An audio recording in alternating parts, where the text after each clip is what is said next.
For this video, I want to make the disclaimer that this is a BTS focused channel. I made this video as a fan of BTS and for other BTS fans to watch, so some of what I'll say may be applied to other fandoms as well, but keep in mind that this is a BTS focused channel. In 2022, BTS released their anthology album Proof, a project that compiled their biggest hits from their career, as well as their favorite solo songs, B-sides, and unreleased demos. The reason for this big project was hinted and explained many times by BTS. This was the end of their first chapter, also known as BTS's Chapter 1. We believe that this words opens the beginning of our new chapter. BTS's Chapter 1 lasted 9 years, and it ended when it was time for them to start their military service. So knowing that this was coming, the BTS members prepared Chapter 2, a series of coordinated solo music projects released before their confirmed group reunion in 2025, all under the same label and never competing with each other. 어쨌든 챕터 2가 시작이 됐잖아. How many armies actually waiting for the reunion in 2025? 근데 난 2025년에 되게 기대되는 게 뭐냐면 25년이 가고 싶긴 하죠. 우리 그때면 또 모여 있을 거 아니야. 근데 25년에 나는 완전체로 투어를 할 수 있을 것 같다는 생각이 너무 들어. So whether they were in the military, waiting to join the military, or out of the military but waiting for the other members, music by the BTS members was out. This way, BTS's popularity kept increasing, even while on rest from group activities. Actually, they have grown so much that more than a third of BTS's entire fandom now has not experienced a BTS group release or promotion. They discovered BTS during Chapter 2,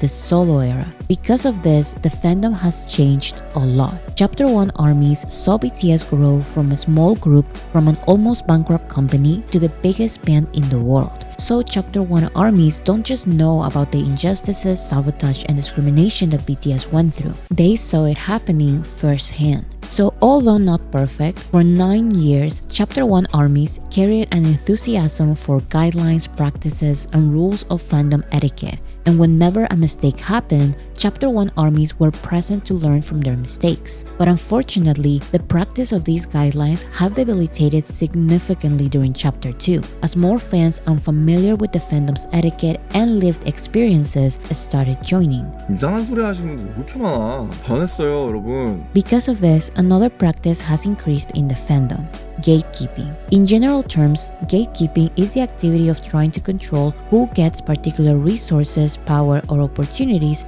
and who does not. Gatekeeping used to be mentioned in the context of institutional power, but in today's pop culture, gatekeeping started receiving a more specific meaning. The Cut wrote in 2023, "The all-fixated definition of gatekeepers as people with institutional power just doesn't resonate in an era where algorithms cater to our individual taste and any user-generated piece of content can become a viral sensation." Before, the gatekeepers of music, for example, were record executives in the 70s or MTV in the 90s. Now, however, we are all potential gatekeepers. We as an audience can sometimes decide which artist becomes popular and which artist does not. We can make a singer with no label go viral, and we can reject a project by a massive singer with a big record deal and an expensive promotion strategy. With this new power, listeners can gatekeep or limit the exposure and community that any artist creates. Business Insider writes, "Gatekeeping can also refer to people who maybe aren't hiding something tangible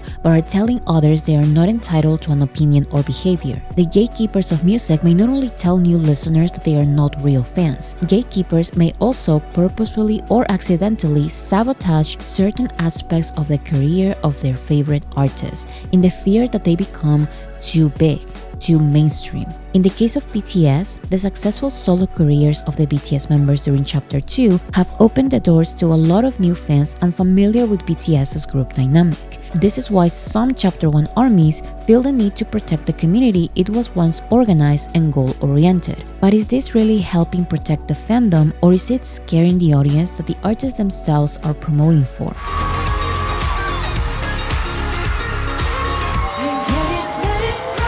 With Chapter 2 armies slowly outnumbering Chapter 1 armies, the old practices that the fandom and BTS made common can disappear a little, especially now since a lot of Chapter 1 fanbases are taking a break from fandom projects alongside BTS. Without this guidance, and more importantly, without BTS present as a 7-member group, certain practices common in mainstream and K-pop fandoms can become normalized in BTS's fandom. Here's what's happening. Some of these practices have become particularly normalized during Chapter 2.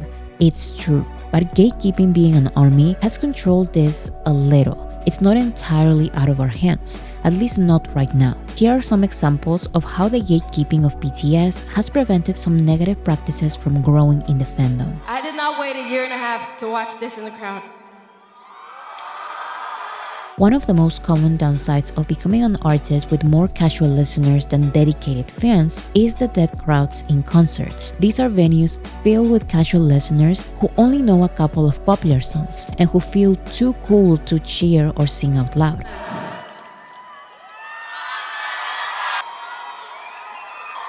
I did not wait a year and a half to watch this in the crowd. It's been a year and a half! What the fuck?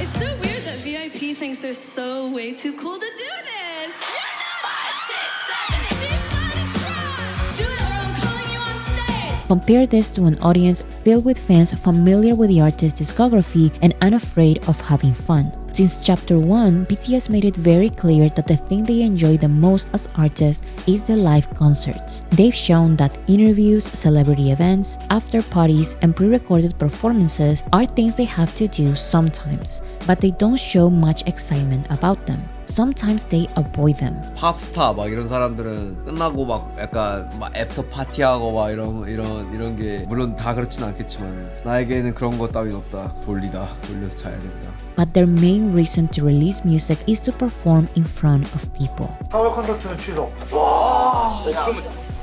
무슨 낙으로 사나 활동하고 콘서트는 나의 전부였는데 진짜. 저희 앞에 있던 투어와 모든 스케줄들이 다 취소가 되는 거 보면서 어느 정도의 우울감이 분명히 존재했다고 생각해요. We're just here to have a good time with the armies, the actual people. BTS likes the audience's reaction and participation, and this participation is not just singing every single word of every single song. Like many other Korean singers, BTS's label prepares fan chants for certain songs, so you don't have to know the entire lyrics, including the complicated Korean raps. You can still have fun singing the fan chants.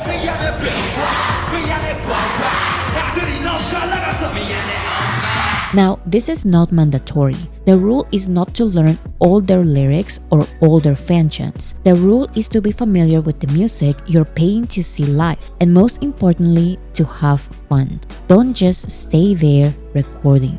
Here's an example. When J-Hope of BTS started his solo tour at the beginning of 2025, his setlist included one verse, a song he released 9 years prior only on SoundCloud. So some confused new fans thought he was performing a brand new song. Even as time passed and J-Hope performed this song again and again, the confusion continued. This is when the gatekeeping comments start intensifying. At this point, many would say there's no excuse to believe this is a new song or stay silent or confused when this song starts playing. Once again, BTS likes when the audience is familiar with their music. And even now, as we see more and more people who only know the most popular songs attend their events, armies will not allow dead crowds to become a thing.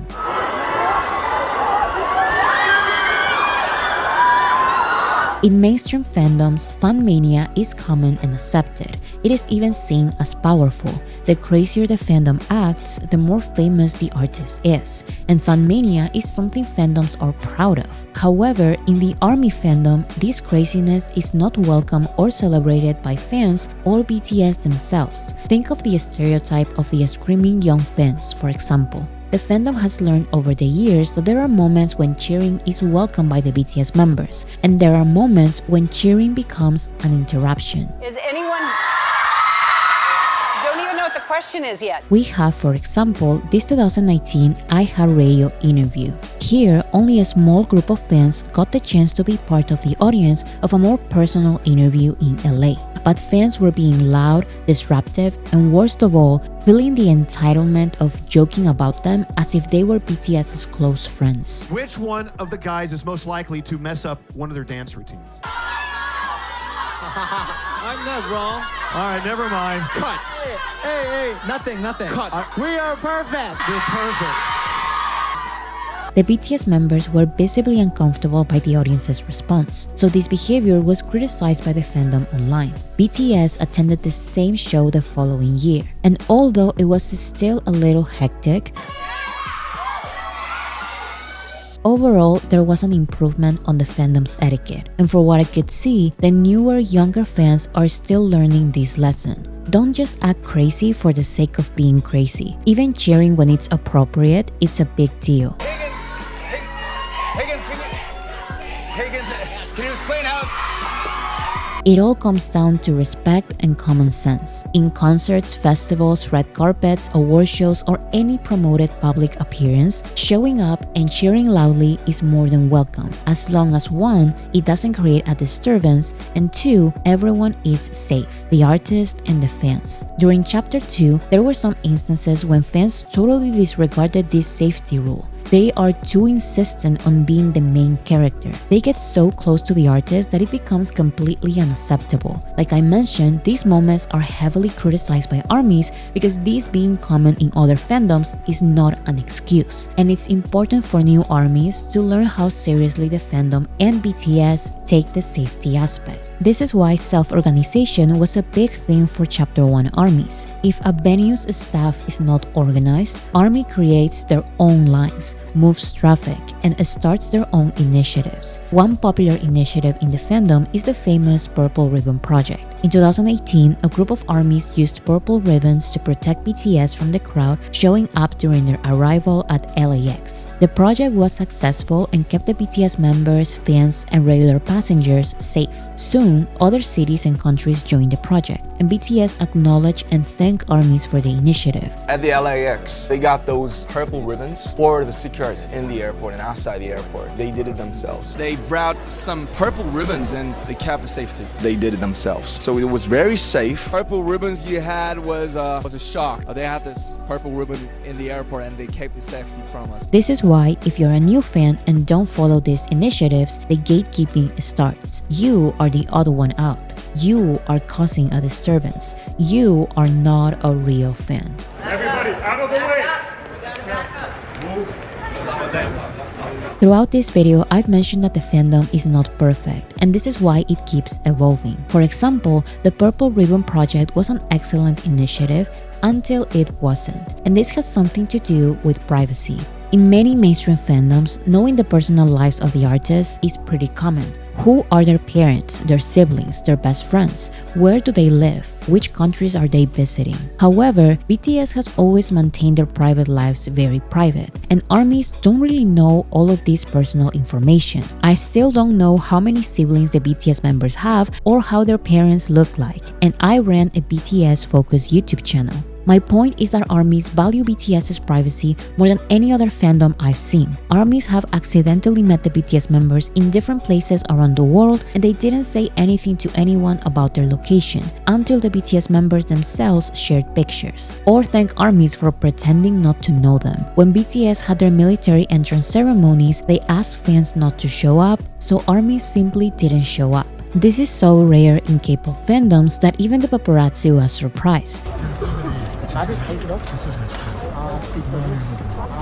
가수 따라가나 보다. 가수 애들이 착하니까. Like this video shows, BTS's popularity is so big that unfortunately, people are always going to show up at airports, hotels, and different places where BTS is staying. But it's not ARMYs, it's the paparazzi, fan sites that take and even sell unauthorized pictures of BTS, and K-pop fans who don't care about the ARMY fandom etiquette. Even sharing pictures from the paparazzi or fan sites is not welcome. ARMYs don't share private stuff. there's no excuse. This is why showing up at airports is not allowed anymore. Even if the fandom follows a positive initiative, BTS's private schedule is private. Now, these are only some examples of how gatekeeping can impact BTS and the fandom in a positive way. I thought these were important things to mention because in reality, the overall conversation surrounding gatekeeping is negative. And this is because many times, artists believe that fans gatekeeping their music damages their career. And artists as big as BTS are no exception.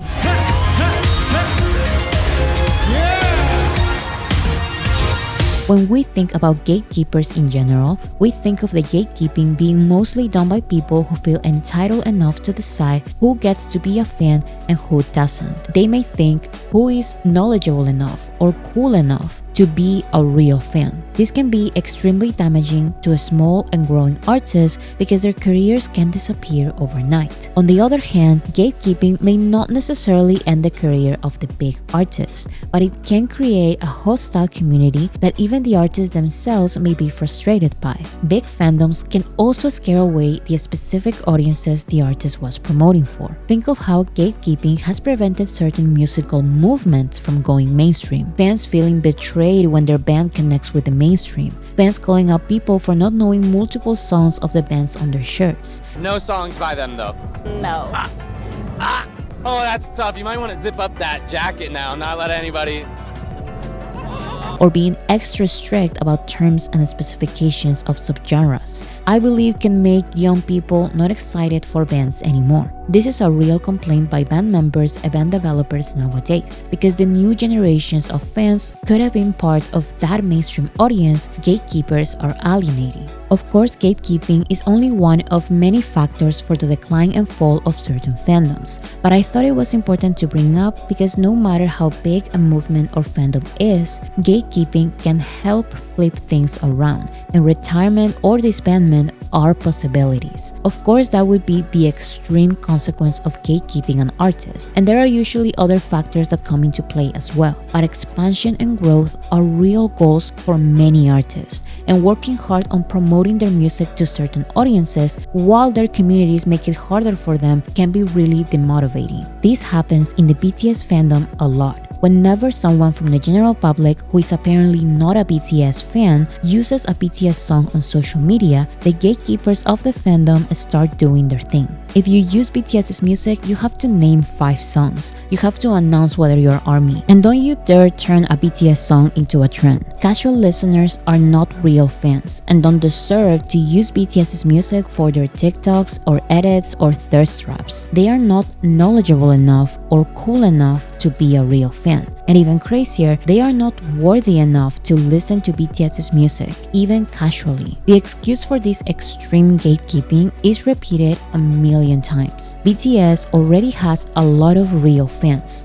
They don't need new fake ones. According to them, these new audiences will turn BTS into a common artist with a common fandom that will normalize that crowds, the bad fan etiquette, and a lack of respect for privacy. Gatekeeping may prevent these negative practices from becoming normalized in the fandom, but at what cost? To get a mainstream song, fandom is not enough. Even when it comes to BTS, Taylor Swift, Lady Gaga, or other artists with massive dedicated fandoms. To get a hit song, you need the mainstream public. So the question is, do the BTS members want a hit song? Do they want the general public to listen to their music? Look at their actions. Like any other singer, BTS celebrates their Billboard hits. They get excited when they listen to their music on the radio. They care about nominations and awards. They keep up with trends and popular shows. They create TikTok challenges for TikTok audiences. They do hundreds of interviews with the press, although it's not their favorite part of being artists. They do all of this, and fans still want to create an obstacle between BTS and the general public. They still shame the general public for following the trend BTS worked so hard to create. They even shamed the general public for creating their own trends to BTS songs, although this benefits BTS and the members celebrated themselves. It comes to a point where gatekeeping is wishing the worst on BTS's efforts. Gatekeeping is arrogantly saying they do these radio interviews, shows, and TikTok dances for me only. I am a real fan, and if you want to join my community, you have to receive my approval. Now, maybe gatekeepers are not good at looking at the artist's actions and reading between the lines. So let's look at what BTS actually says. BTS is cautious while sharing their goals, but if you pay attention, they do. Maybe Grammy, Billboard Hot 10.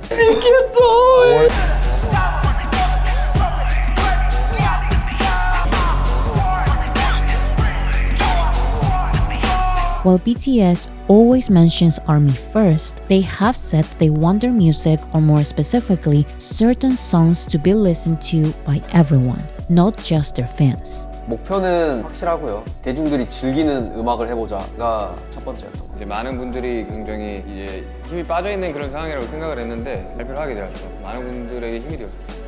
We wanted to have a fun, cool song that everyone can enjoy this summer. We just all wanted to bring people from all over the world together. J-Hope even clarified one time that for one specific song, he had certain expectations. 물론 사실 차트가 높아서 안 좋아하는 가수가 어디 있겠어요. 그러잖아요. 근데 이제 약간의 나의 뭔가 위로였고 그냥 방패막이었지. 그러니까 나는 신경을 안 쓰고 음악을 해. 내가 좋았던 거 한 거야. 그게 어떻게 보면 내 자기 위로였던 근데 그런 거를 이제 진짜 내가 내 입으로 말을 한 거야. 저 이번에는 이러한 목적이 있어서 합니다. 뭐 막 이렇게 목표를 가지고 했는데 또 안 좋아도 막 기죽지 않아요. 조금 슬플 뿐. 슬픈 건 나 혼자 슬픈 거야. Any person has expectations for things they work hard on. BTS's career is music, and they still have many goals they want to achieve. And once again, to achieve these goals, they need to reach the general public.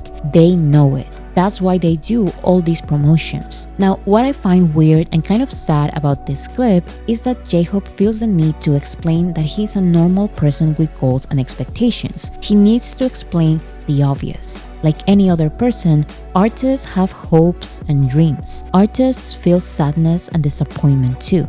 The fact that gatekeepers consider themselves the real fans makes this entire thing even worse, because they look at these actions and words and they still choose to gatekeep. They still decide to actively sabotage BTS's efforts. They still decide to ignore their dreams.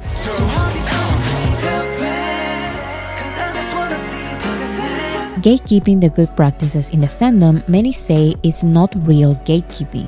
It's just protecting. But whatever you want to call it, there is a positive side to limiting or regulating the entrance of new people to the fandom, to put it some way. So when is it okay to gatekeep or protect BTS from the general public and their crazy practices? Here's my answer.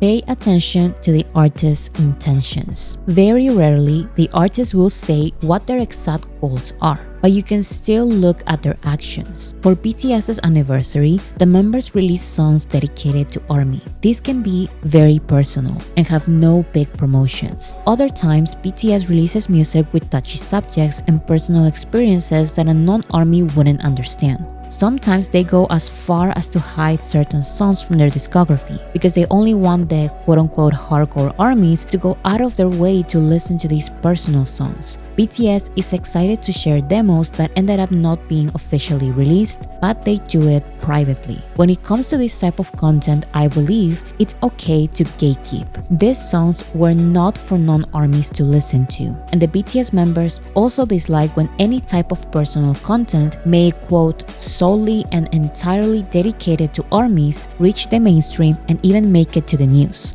They hate it. So sometimes it's necessary to gatekeep this content, but not the songs they spend hours and hours promoting. Not the songs they mention and perform when they go to late night shows and morning shows and festivals. Not the songs they dance to on social media with other celebrities. Not the songs they sing on TV again and again. Not the music they make extra visible in every interview. So be reasonable. Maybe you hate the quote-unquote normies who do the silly dances on TikTok and go see the trendy artists just to say they were there. But certain songs were made with that intention. BTS releases many songs. Why can you even allow the general public trend the few songs BTS does an extra effort on promoting? Allow BTS to reach this audience because the biggest obstacle is you.